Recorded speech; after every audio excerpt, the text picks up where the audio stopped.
Since the age of 6, I spent all my summers back in Austria in my childhood home. There, in my parents' kitchen, in the utensil drawer, was a butter knife.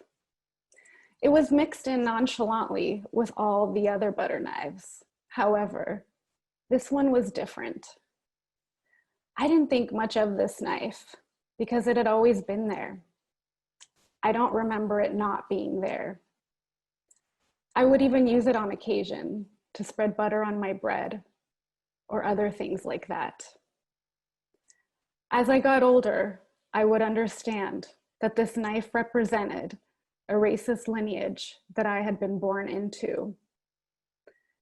The butter knife had a swastika embossed on the bottom of the handle. I knew this could only have come from one of my paternal grandparents.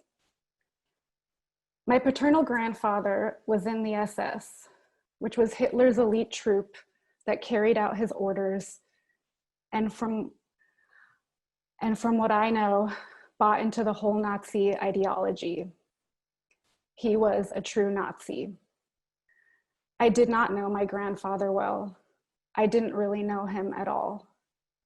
I only met him once, maybe even twice in my entire life. I did know my paternal grandmother very well. Her name was Marianne, which is also my middle name. We were extremely close, and I was always so drawn to her. I deeply loved my grandma because she was always extremely good to me, and she had filled a deep hole that my own mother had left me with. My grandmother actually saw me, the real me, something my mother was incapable of. I visited my grandmother every year after immigrating to the United States. I would spend a lot of time with her, watching TV together, watching her bake her famous marble cake, getting coffee accompanied with a delicious torte or some other kind of Austrian dessert that we were in the mood for at our favorite patisserie. We took many vacations together. She even took me to her 60th class reunion, which was really fun. In her later years, we had spent a lot of time talking. I craved her love and understanding towards me.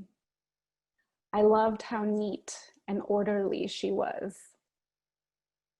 And I can still smell the light fragrance of her Nivea face cream that she wore, and the Nivea body lotion that she applied on her skin regularly that made her skin so soft.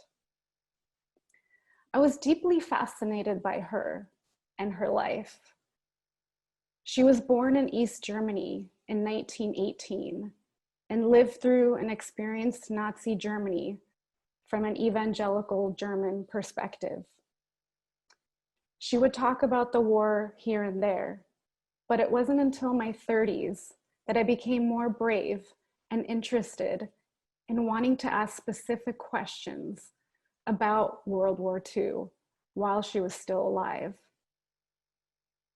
One day, I showed up to her apartment with a notebook and a pen with a plan to interview her. She had an extremely good recall with dates and places. She could have made things up, I thought, because how the heck would I know? I wasn't there. But I would constantly fact check her, and her and Google were always on the same page. I started with questions like if she had any idea that another world war was going to be declared, and if there were any inklings of that, in which she responded no, and that she was extremely blindsided by it all. I had also asked her if she lost anyone close to her in the war, and she told me with sad eyes about the time she received the news that her favorite cousin had died on the front lines for a senseless war that no one wanted. He was barely in his early 20s. I then asked her if she ever saw Hitler in person. I had in my head she would say no and maybe mention some other high-ranking Nazi official close to him. But she responded with a resounding yes a couple of times. It completely and utterly threw me off guard, so much so that I nearly fell out of the chair I was sitting in taking notes. What? You saw him in person? Where? She uttered, once at a rally in Nuremberg in 1935, and another time at the Winter Olympics in 1936. I jotted everything she had said down. And that night, when I went back to the room I was staying in at my aunt's house and Googled all the dates and places, everything corresponded. To my shock, though, and what she didn't mention at all, was that at this particular rally she was at was when the Nazis introduced the Nuremberg laws, the anti-Semitic and racist laws. I couldn't believe it. I was completely shocked. It hit me hard, especially since I married into a Jewish family. I went back to her apartment the next day and began to carefully question her about the rally and if she remembered the announcements of these laws. She told me she didn't remember, and I got the sense that she didn't want to talk about it.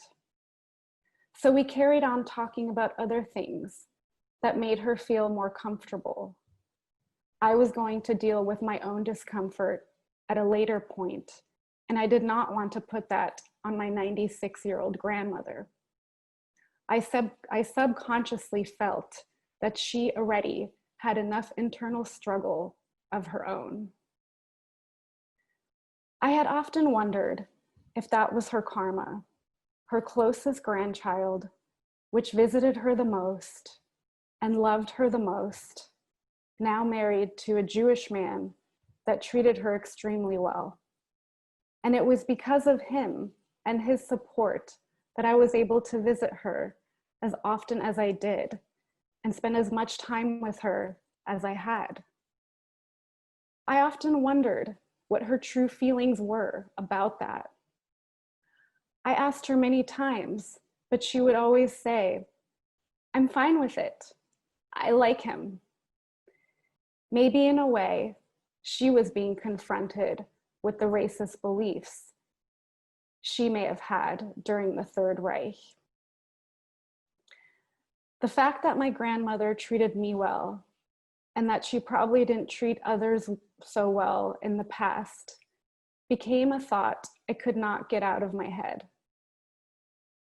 And it made me experience extremely complicated feelings towards her.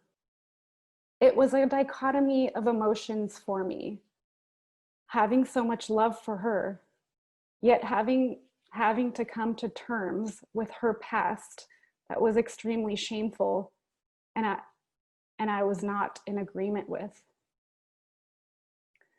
That butter knife with the embossed swastika at the bottom of the handle mysteriously disappeared after my parents sold my childhood home in Austria. I never thought about that knife again until recently. And of all things that I had questioned my grandma about, I forgot to ask her about this one tangible piece of evidence and where it came from before she passed away. Was it part of a utensil set that SS officers such as my grandfather received, and this is what was left of it? Or was my grandma at a fancy Nazi dinner and had kept this nice knife to remember that occasion? I now will never know. I can only ponder possibilities. But the knife is now a metaphor for me of certain beliefs that I was raised with that I did not question because they were always there, and that is how things always were. My grandfather was a Nazi. My grandmother was a Nazi. I loved my grandmother. All of these things are true. And I'm still dealing with how this all affects me. I also made a promise to myself in my grandmother's apartment that if something happened in my lifetime, that I would be on the right side of history. These are my reparations to make. That is my karma, and this is my story.